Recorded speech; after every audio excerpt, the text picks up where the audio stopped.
सत्संग के वचन। धुन सुनकर मन समझाई। जब हम सभी मजहबों, कौमों और सारी दुनिया की मजहबी किताबों पर अपने ख्याल को रोककर विचार करते हैं तो यही पता चलता है कि हमारे और परमात्मा के दरमियान अगर कोई पर्दा है तो केवल मन का है। पर्दा उठा दो तो मालिक सामने है, और जब भी कोई मालिक से मिला है अंदर से ही मिला है, बाहर से नहीं। जब परमात्मा ने आदमी को पैदा किया तो आँखों के पीछे पर्दा लगाकर इसे बाहर निकाल दिया। यह सारी उम्र बाहर ही बाहर रहा और खाने पीने, ऐशो इशरत और विषय विकारों में जन्म बर्बाद कर दिया। सारे काम किए पर मन काबू में नहीं आया। जो दौलत अकाल पुरुष ने इसके अंदर रखी है उसका फ़ायदा नहीं उठाया। सारे ऋषि मुनियों, योगियों, पैगंबरों ने मन को काबू करने के अनेक उपाय किए मगर मन काबू में ना आया। अगर ग्रंथ पोथियों का महत्व क्या है? मन को काबू में करना, पर्दा खोलकर परमात्मा से मिलना।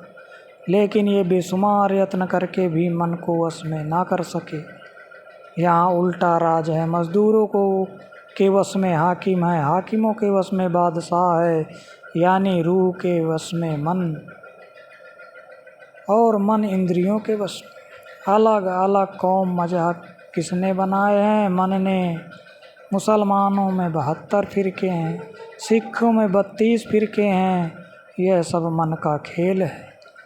ये जो मजहबी लड़ाइयाँ हो रही हैं कौन करवाता है? मन। कौमों में नफरत कौन करवाता है? मन। मन रूह को दबाए बैठा है, मन को इंद्रियां दबाए बैठी हैं। आँखों की इंद्रियां सुंदर सुंदर रूप की तरफ खींच कर ले जाती हैं, ज़बान की इंद्री खट्टे मीठे स्वाद की तरफ ले जाती है। विश्वामित्र ने 60,000 वर्ष तप किया। वह श्री रामचंद्र जी के गुरु थे। मेनका परी पर मन आ गया और शकुंतला पैदा हो गई, जिसका तमाशा आप रोज़ सिनेमा में देखते हो। इसी तरह और बड़े बड़े महात्मा, पीर, पैगंबर धोखा खा गए, मगर जो महात्मा धुरधाम पहुँचे हैं उनका जिक्र नहीं। मन को वश में करने की दवा आदमी के अंदर है। जहाँ जहर है वहाँ दवाई भी मौजूद है। जहर भी अंदर है और दवाई भी अंदर है। जितने महात्मा सचखंड या मकाम हक पहुँचे हैं वे चाहे हिंदू थे या सिख या ईसाई या किसी और मजहब के, सब की कामयाबी का राज एक ही है कि इसके अंदर धुन है। वेद उसे नाद और ऋषि मुनि आकाशवाणी और उद्गीत कहते हैं। मुसलमानों ने उसे कलमा बांगे आसमानी और कलाम इलाही कहा है। गुरु नानक साहिब उसे सच कहते हैं। सबके लिए एक ही चीज़ है, वह ईश्वर के ने इसके अंदर रखी हुई है। जब तक यह जीते जी नहीं मरता नाम धुन नहीं मिलता। 6 चक्रों में लफ्ज़ ही लफ्ज़ है, नाम नहीं। जब 6 चक्रों को तय कर लिया तो नाम की लज्जत मिल गई। उस लज्जत को पाकर मन काबू में आ गया, इंद्रियां वश में आ गईं और काम, क्रोध, लोभ, मोह, अहंकार कैद हो गए। उस नाम को चाहे इसमें आजम कहो, नाद कहो, आकाशवाणी कह दो, सबके लिए एक ही है। हमारी किताबों अलग अलग मगर नाम जिससे मुक्ति होती है सारी दुनिया का एक ही है। जब मन ने धुन की लज्जत ली अंदर रोशनी हो गई, पर्दा खुल गया, मालिक प्रकट हो गया। नाम सारी दुनिया के मजहबों का निचोड़ है। सारे वेद शास्त्र और दूसरी किताबें इसी की महिमा करती हैं। अंदर जाने के लिए पढ़े लिखे और अनपढ़ का सवाल नहीं। मन को समझाने की अगर कोई दवा है तो एक शब्द धुन ही है। सब यही दवा खाते आए हैं और इसी की महिमा करते आए हैं। अब हुजूर स्वामी जी महाराज उस नाम की तारीफ करते हुए कहते हैं कि जितने महात्मा, मुसलमान, फ़कीर या और मजहबों के महात्मा सचखंड या मकाम हक में पहुँचे, इसी दवाई से ही जन्म मरण ख़त्म किया।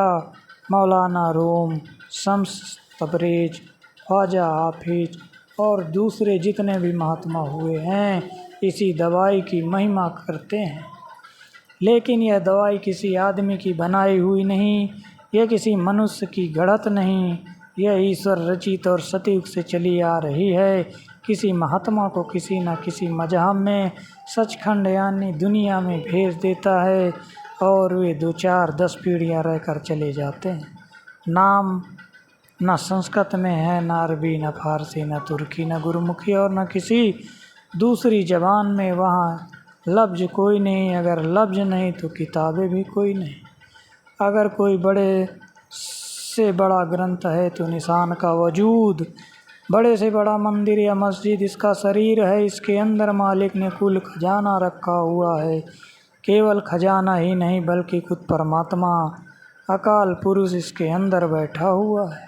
पहाड़ों पर जाने और वेद शास्त्र पढ़ने से कुछ नहीं बनता। जब एक तक नाम की लज्जत नहीं मिलती, मन काबू में नहीं आता। सारे मजहबों का नाम एक ही है।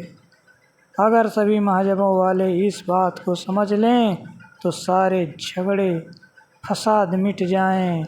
आज ही दुनिया में अमन चैन हो जाए। कोटि जतन से यह नहीं माने, धुन सुन कर मन समझाए। अब फरमाते हैं कि धुन के सिवाय करोड़ों उपाय कर लो, मन नहीं मानता। अगर कोई उपाय है तो एक ही है और वह तुम्हारे अंदर है। जब कोई महात्मा हमें नाम दे दे, हम नाम की कमाई करके शब्द की लज्जत ले लें तो मन वश में आ जाएगा, पर्दा खुल जाएगा, मुक्ति हो जाएगी। जोगी जुक्ति कमावे अपनी, ज्ञानी ज्ञान कराई। योगी योगाभ्यास करके थक गए, ज्ञानी ज्ञान की बातें करके थक गए, मन वश में नहीं आया। गोरख और मच्छंदर जैसों का मन वश में नहीं आया। पराशर योगी था, पूर्ण योगी होकर घर आ रहा था, रास्ते में दरिया था, मल्लाह खाना खा रहे थे। उनसे कहने लगा कि मुझे पार करा दो। उन्होंने कहा कि महात्मा जी हमें रोटी खा लेने दो। कहने लगा कि मैं श्राप दे दूंगा, जो काम माँ बाप करते हैं वह काम लड़के लड़कियां भी कर लेते हैं। मल्लाह की लड़की ने कहा पिताजी मैं पार करा देती हूँ। उसने बांस लिया और बोली आओ महात्मा जी। अब पराशर ने पहले औरत की शक्ल नहीं देखी थी, मन बेईमान हो गया। उसने बुरा ख्याल प्रकट किया। लड़की ने कहा हम मछुआरे हैं, मेरे मुंह से आपको बदबू आएगी। कहने लगा जा तू योजन गंधारी हो जा, तुझ में से 4 कोस तक खुशबू आएगी। फिर लड़की ने कहा कि सूरज देवता देखते हैं। पराशर ने जैसे ही पानी की चुल्ली भर कर मारी, धुंध कर दी। फिर लड़की ने कहा कि यह जल देवता देखते हैं, हमारे खोटे कर्म की गवाही देगा। ज्यों तवज्जह दी रेती कर दी, मन को नहीं रोका, अपनी ताकत बर्बाद ख़त्म कर दी। ऐसे ही औरों का हाल है। योगियों का मन वश में नहीं आया, उनका कोर्स बहुत लंबा है। बहुत से तो आँखों के नीचे बैठे हुए हैं, मर कर सहज दल कमल में पहुँचते हैं और इसी को आखिरी मंजिल समझते हैं। हरिद्वार में मुझसे एक योगी ने कहा कि मुझे 4 महीने के लिए ज़मीन में दबा दो, मैं ज़िंदा रहूँगा। उससे पूछा तेरी रसाई कहाँ तक है? वह मुश्किल से सहज दल कमल तक ही पहुँचा था। मैंने कहा कि हमारी तो यहाँ से आलिफ बे शुरू होती है। इसी तरह ज्ञानी हैं, मन और बुद्धि का विचार करते हैं। मन और बुद्धि दोनों महदूद यानी सीमित हैं। कई बार लोग कहते हैं जी यह बात मेरी समझ में नहीं आई, इसलिए बुद्धि महदूद है। तपसी तप कर थाक रहे हैं, जती रहे जतलाई। अब फरमाते हैं कि तपस्वी तपस्या कर कर के थक गए, मगन मन वश में नहीं आया। यति सारी उम्र संयम रख कर हार गए, मगर मन वश में नहीं आया।